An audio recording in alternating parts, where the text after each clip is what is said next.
Hello friends, एक बार फिर से बहुत बहुत स्वागत है आप सभी का हमारे इस यूट्यूब चैनल मेजर टारगेट पर। तो फ्रेंड्स, आज हम लोग लेके क्लास 10 के सामाजिक विज्ञान में हम लोग अर्थव्यवस्था के अगला चैप्टर को देखेंगे। राज्य एवं राष्ट्रीय आय की सभी महत्वपूर्ण ऑब्जेक्टिव क्वेश्चंस को देखने वाले हैं और ये महत्वपूर्ण ऑब्जेक्टिव प्रश्न जो है ना, हम लोग 20 ऑब्जेक्टिव प्रश्न को सिलेक्ट किए हैं जो आपके आने वाले मैट्रिक बोर्ड परीक्षा के लिए बहुत इंपॉर्टेंट है। तो दोस्तों, अगर आप भी इस बार मैट्रिक बोर्ड परीक्षा देने वाले हैं ना, तो ये अर्थव्यवस्था के काफी महत्वपूर्ण पार्ट राज्य एवं राष्ट्रीय आय को जरूर देखिएगा संपूर्ण शुरू से लेकर आखिरी तक। और ये जो 20 ऑब्जेक्टिव प्रश्न है ना, आपका एनसीईआरटी पैटर्न पर आधारित है। तो दोस्तों, अगर आप भी इस बार मैट्रिक बोर्ड परीक्षा देने वाले हैं ना, तो इस 20 ऑब्जेक्टिव प्रश्न को शुरू से लेकर आखिरी तक जरूर देखिएगा और लास्ट में आप लोग कमेंट करके बताइएगा कि ये 20 प्रश्न में से पहले से आप लोगों को कितना प्रश्न याद था। और ये जो 20 प्रश्न है ना, आपकी मैट्रिक बोर्ड परीक्षा में बार बार पूछे जाते हैं। तो फ्रेंड्स, फटाफट से वीडियो को लाइक कर दीजिएगा और दोस्तों, चैनल पर नए हैं ना, तो प्लीज चैनल को सब्सक्राइब कर लीजिएगा। तो देखते हैं यहाँ पे आज का फर्स्ट प्रश्न। तो देखिएगा क्या कराए कि बिहार की आय में सर्वाधिक योगदान होता है। तो दोस्तों, किस क्षेत्र में जो है ना बिहार की आय में सर्वाधिक योगदान होता है? ऑप्शन ए में आपका दिया हुआ कृषि क्षेत्र का, या फिर औद्योगिक क्षेत्र का, और ऑप्शन सी में आपका दिया हुआ सेवा क्षेत्र का, और ऑप्शन डी है इनमें से कोई नहीं। तो दोस्तों, बिहार की आय में सर्वाधिक जो है ना योगदान जो होता है कृषि क्षेत्र का होता है, क्योंकि पूरे बिहार में जो है ना कृषि की जाती है। और दोस्तों, एक प्रश्न ये भी पूछे जाते हैं कि किस क्षेत्र को प्राथमिक क्षेत्र कहा जाता है? तो दोस्तों, ये कृषि क्षेत्र को जो है ना प्राथमिक क्षेत्र कहा जाता है। साथ में इसे भी आप लोग याद रखिएगा। अब आइए फ्रेंड्स, देखते हैं यहाँ पे अगला प्रश्न। देखिए क्या कराए कि दादा भाई नौरोजी ने सर्वप्रथम राष्ट्रीय आय का अनुमान कब लगाया था? तो दोस्तों, ये भी प्रश्न बहुत इंपॉर्टेंट है, काफी महत्वपूर्ण है और आपके मैट्रिक बोर्ड परीक्षा में ये प्रश्न जो है ना काफी बार पूछा गया है। ऑप्शन ए में आपका दिया हुआ 1868 ईस्वी में, बी में दिया हुआ है 1968 ईस्वी में, और ऑप्शन सी में दिया हुआ है 1878 ईस्वी में, और ऑप्शन डी है 1898 ईस्वी में। तो दोस्तों, आप लोग को ये बतलाना है कि दादा भाई नौरोजी ने सर्वप्रथम राष्ट्रीय आय का अनुमान जो है ना कब लगाया था? तो दोस्तों, 1868 ईस्वी में लगाया था। ऑप्शन नंबर बी यहाँ पे हमारा बिल्कुल से उत्तर हो जाएगा। और दोस्तों, अभी तक वीडियो को लाइक नहीं किया ना, तो दोस्तों वीडियो को लाइक जरूर कर दीजिएगा और चैनल पर नए हैं ना, तो प्लीज चैनल को सब्सक्राइब करके बेल आइकन को प्रेस करके ऑल पर जरूर सेलेक्ट कर लीजिएगा। अब चलिए फ्रेंड्स, देखते हैं यहाँ पे तीसरा प्रश्न। ये भी प्रश्न बहुत इंपॉर्टेंट है, देखिएगा ध्यानपूर्वक क्या कराए कि कार्यों के बदले में जो पारिश्रमिक मिलता है उसे कहते हैं। तो दोस्तों, बताइए यहाँ पे जो कार्यों के बदले में जो पारिश्रमिक मिलता है ना, उसे हम लोग क्या कहते हैं? ऑप्शन ए में आपका दिया हुआ है, बी में दिया हुआ आय, और सी में है पूंजी, और डी में आपका दिया हुआ इनमें सभी। तो दोस्तों, कार्यों के बदले में जो पारिश्रमिक मिलता है ना, उसे ही हम लोग आय कहते हैं, यानी कि इनकम। ऑप्शन नंबर बी जो है ना यहाँ पे हमारा बिल्कुल सही उत्तर हो जाएगा। अब चलिए फ्रेंड्स, देखते हैं यहाँ पे अगला प्रश्न। देखिएगा 4 नंबर प्रश्न भी बहुत ही महत्वपूर्ण है कि निम्नलिखित में कौन सा विनिमय का सर्वोत्तम माध्य है? तो दोस्तों, विनिमय का सर्वोत्तम माध्य जो है ना कितना रुपया है? तो दोस्तों, विनिमय का जो सर्वोत्तम माध्य है ना 25,494 रुपया है। यहाँ पे मेरा ऑप्शन नंबर बी जो है ना बिल्कुल से उत्तर हो जाएगा। और दोस्तों, ये भी प्रश्न आपकी मैट्रिक बोर्ड परीक्षा के लिए बहुत इंपॉर्टेंट है और ये प्रश्न जो है ना आपकी मैट्रिक बोर्ड परीक्षा में काफी बार पूछा जा चुका है। और दोस्तों, अगर आपको जो भी प्रश्न याद नहीं है ना, तो उस प्रश्न को अपने नोटबुक में जरूर नोट कर लीजिएगा। अब चलिए फ्रेंड्स, देखते हैं यहाँ पे 5 नंबर प्रश्न।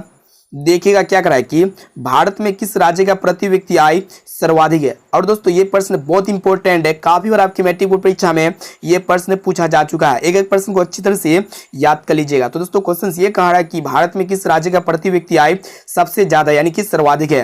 तो दोस्तों, ऑप्शन ए में आपका दिया हुआ बिहार, बी में चंडीगढ़, और ऑप्शन सी में दिया हुआ हरियाणा, और ऑप्शन डी में आपका दिया हुआ गोवा। तो दोस्तों, यहाँ पे आप लोग को बतलाना है कि भारत में किस राज्य का प्रति व्यक्ति आय सर्वाधिक है। तो दोस्तों, भारत में गोवा राज्य का जो प्रति व्यक्ति आय है ना सबसे ज्यादा है। ऑप्शन नंबर डी यहाँ पे हमारा बिल्कुल से उत्तर हो जाएगा। काफी महत्वपूर्ण प्रश्न को देख रहे हैं। अब चलिए फ्रेंड्स, देखते हैं यहाँ पे अगला प्रश्न। देखिएगा 6 नंबर प्रश्न क्या कराए कि वास्तविक राष्ट्रीय आय वार्षिक शुद्ध उत्पादन का वह भाग है जिसका उस वर्ष में प्रत्यक्ष रूप से उपभोग किया जाता है। राष्ट्रीय आय की यह परिभाषा किसने दी? तो दोस्तों, यहाँ पे क्वेश्चन ये कहा है कि वास्तविक राष्ट्रीय आय वार्षिक शुद्ध उत्पादन का वह भाग है जिसका उस वर्ष में प्रत्यक्ष रूप से उपभोग किया जाता है। और ये परिभाषा या डेफिनेशन जो है ना किसने दिए थे? ऑप्शन ए में आपका दिया मार्शल ने, या फिर फिशन ने, या फिर पिगू ने, ऑप्शन डी में आपका दिया हुआ कोई ने। तो दोस्तों, वास्तविक राष्ट्रीय वार्षिक शुद्ध उत्पादन का वह भाग है जिसका उस वर्ष में प्रत्यक्ष रूप से उपभोग किया जाता है। यह डेफिनेशन जो दिए थे ना फिशर ने दिए थे। ऑप्शन नंबर बी यहाँ पे हमारा बिल्कुल से उत्तर हो जाएगा। अब आइए फ्रेंड्स, देखते हैं यहाँ पे 7 नंबर प्रश्न, ये भी प्रश्न काफी महत्वपूर्ण है। देखिएगा क्या करा है कि राष्ट्रीय आय का अर्थ है। तो दोस्तों राष्ट्रीय आय का अर्थ क्या होता है? ऑप्शन ए में आपका देखो सरकार की आय, बी में दिया हुआ है सार्वजनिक उपक्रमों की आय, और ऑप्शन सी है पारिवारिक आय, और ऑप्शन डी है उत्पादन के साधनों की आय। तो दोस्तों ये राष्ट्रीय आय का जो अर्थ होता है ना, उत्पादन के साधनों की आय होता है। ऑप्शन नंबर डी यहाँ पे हमारा बिल्कुल से उत्तर हो जाएगा। प्लीज वीडियो को संपूर्ण शुरू से लेकर आखिरी तक जरूर देखिएगा। अब आइए फ्रेंड्स देखते हैं यहाँ पे 8 नंबर प्रश्न, ये भी प्रश्न काफी महत्वपूर्ण है। देखिएगा क्या करा है कि बिहार की अर्थव्यवस्था में प्राथमिक क्षेत्र का मुख्य अंग है। तो दोस्तों यहाँ पे क्वेश्चन ये कह रहा है कि बिहार की अर्थव्यवस्था में प्राथमिक क्षेत्र का जो मेन अंग है ना वो क्या है? ऑप्शन ए में आपका जो निर्माण, बी में दिया हुआ है कृषि, और ऑप्शन सी है परिवहन, और ऑप्शन डी में आपका दिया हुआ है व्यापार। तो दोस्तों बिहार की अर्थव्यवस्था में जो प्राथमिक क्षेत्र का जो मेन अंग और मुख्य अंग होता है ना वो कृषि होता है। यहाँ पे मेरा ऑप्शन नंबर बी जो है ना बिल्कुल से उत्तर हो जाएगा। और दोस्तों ये प्राथमिक क्षेत्र के अंतर्गत जो आते हैं ना, वानिकी आती है, मत्स्य पालन आते हैं, और खनन भी आते हैं साथ में, इसे भी आप लोग याद रखिएगा। अब आइए फ्रेंड्स देखते हैं यहाँ पे अगला प्रश्न, काफी महत्वपूर्ण है। देखिएगा क्या करा है कि प्रत्यक्ष कर के अंतर्गत निम्न में से किसे शामिल किया जाता है? तो दोस्तों प्रत्यक्ष कर के अंतर्गत जो है ना हम लोग किसे शामिल करते हैं? ऑप्शन ए में आपका दिया हुआ आयकर, बी में दिया हुआ है उत्पाद कर, ऑप्शन सी में दिया हुआ बिक्री कर, और ऑप्शन डी में आपका दिया हुआ इनमें से कोई नहीं। तो दोस्तों प्रत्यक्ष कर के अंतर्गत जो है ना हम लोग आयकर को सम्मिलित करते हैं, यानी कि शामिल करते हैं। ऑप्शन नंबर ए जो है ना यहाँ पे बिल्कुल से उत्तर हो जाएगा। दोस्तों अभी तक वीडियो को लाइक नहीं किए ना दोस्तों, वीडियो को लाइक जरूर कर दीजिएगा, और चैनल पर नए हैं ना तो प्लीज चैनल को सब्सक्राइब करके बेल आइकन को प्रेस करके ऑल पर जरूर सेलेक्ट कर लीजिएगा। और वीडियो को संपूर्ण देखने के बाद आप लोग कमेंट करके बताइएगा कि ये 20 प्रश्न में से आप लोग को पहले से कितना प्रश्न याद था।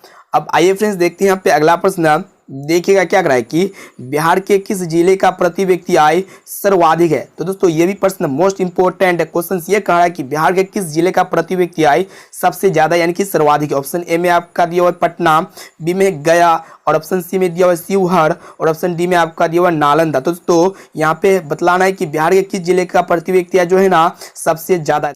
तो दोस्तों बिहार के पटना जिले का प्रति व्यक्ति आय जो है ना सबसे ज्यादा है। ऑप्शन नंबर ए जो है ना बिल्कुल से उत्तर हो जाएगा। और दोस्तों एक प्रश्न ये पूछे जाते हैं कि बिहार के किस जिले का प्रति व्यक्ति आय सबसे कम है? तो दोस्तों शिवहर की प्रति व्यक्ति आय जो है ना सबसे कम है, साथ में इसे भी आप लोग याद रखिएगा।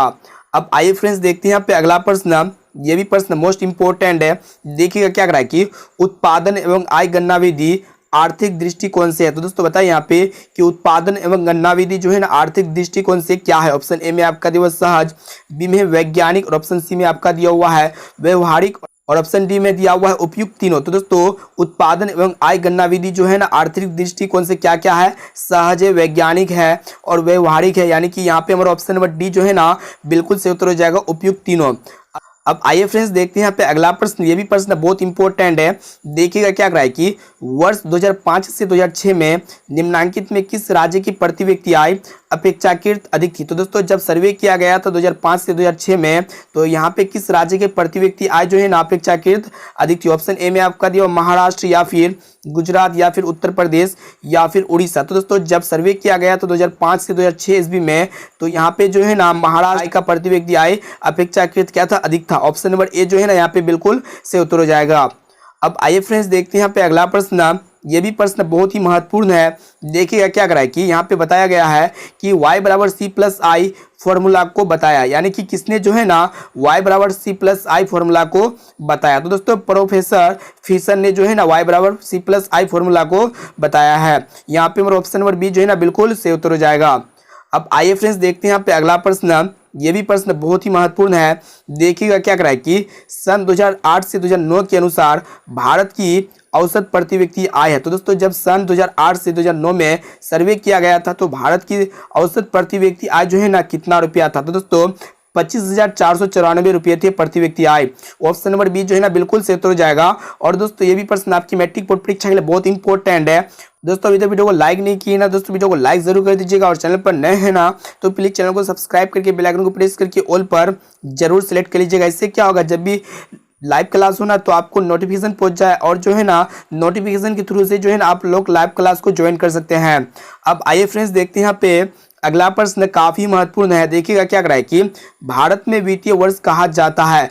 ये भी प्रश्न बहुत इंपॉर्टेंट है, काफी बार आपकी मैट्रिक बोर्ड परीक्षा में पूछा भी जा चुका है। तो दोस्तों क्वेश्चन ये करा है कि भारत में वित्तीय वर्ष जो है ना कहा जाता है। तो दोस्तों भारत में जो वित्तीय वर्ष स्टार्ट होता है ना 1 अप्रैल से स्टार्ट होता है और 31 मार्च तक जो है ना चलते रहता है, यानी कि यहाँ पे और ऑप्शन नंबर सी जो है ना बिल्कुल सही उत्तर हो जाएगा, 1 अप्रैल से 31 मार्च तक। काफी महत्वपूर्ण प्रश्न है। अब आइए फ्रेंड्स देखते हैं यहाँ पे अगला प्रश्न काफी महत्वपूर्ण है, देखिएगा क्या करा है कि राष्ट्रीय आय जाना जाता है। दोस्तों राष्ट्रीय आय जो जाना जाता है ना कौन से विधि के द्वारा जाना जाता है। ऑप्शन ए में आपका दिया हुआ है आय गणना विधि, या फिर उत्पादन गणना विधि, या फिर व्यवसाय गणना विधि, और ऑप्शन डी में आपका दिया हुआ उपयुक्त सभी के द्वारा। तो दोस्तों ये राष्ट्रीय आय जो जाना जाता है ना आय गणना विधि के द्वारा जाना जाता है, उत्पादन गणना विधि के द्वारा भी जाना जाता है, और व्यवसाय गणना विधि के द्वारा भी जाना जाता है। यानी कि यहाँ पे हमारा ऑप्शन नंबर डी जो है ना बिल्कुल सही उत्तर हो जाएगा। राष्ट्रीय आय जाना जाता है आय गणना विधि द्वारा, उत्पादन गणना विधि द्वारा और व्यवसाय गणना विधि द्वारा। बहुत ही महत्वपूर्ण प्रश्न है।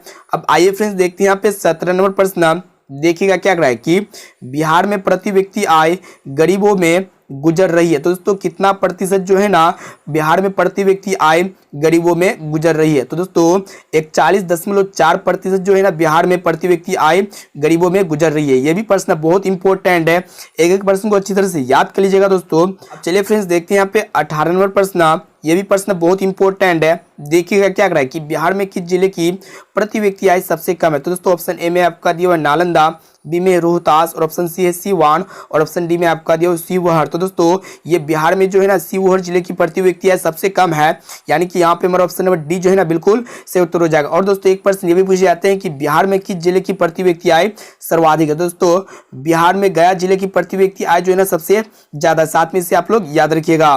अब आइए फ्रेंड्स देखते हैं यहाँ पे अगला प्रश्न, देखिएगा क्या करा है कि योजना काल में भारत की औसत वार्षिक विकास दर रही है। तो दोस्तों योजना काल में भारत की औसत वार्षिक विकास दर जो है ना कितना प्रतिशत रही है। तो दोस्तों 4.2% जो है ना यहाँ पे हमारा ऑप्शन नंबर बी जो है ना बिल्कुल सही उत्तर हो जाएगा। और दोस्तों ये भी प्रश्न आपकी मैट्रिक बोर्ड परीक्षा के लिए बहुत इंपॉर्टेंट है, एक एक प्रश्न को अच्छी तरह से याद कर लीजिएगा दोस्तों। अगर आपको जो भी प्रश्न याद नहीं है ना तो उस प्रश्न को अपने नोटबुक में नोट करके उसको जो है ना याद कर लीजिएगा। अब आइए फ्रेंड्स देखते हैं यहाँ पे लास्ट और अंतिम प्रश्न बहुत ही महत्वपूर्ण है, देखिएगा क्या करा है कि राष्ट्रीय गणना का आयाम नहीं है। तो दोस्तों राष्ट्रीय गणना का आयाम जो है ना क्या नहीं है।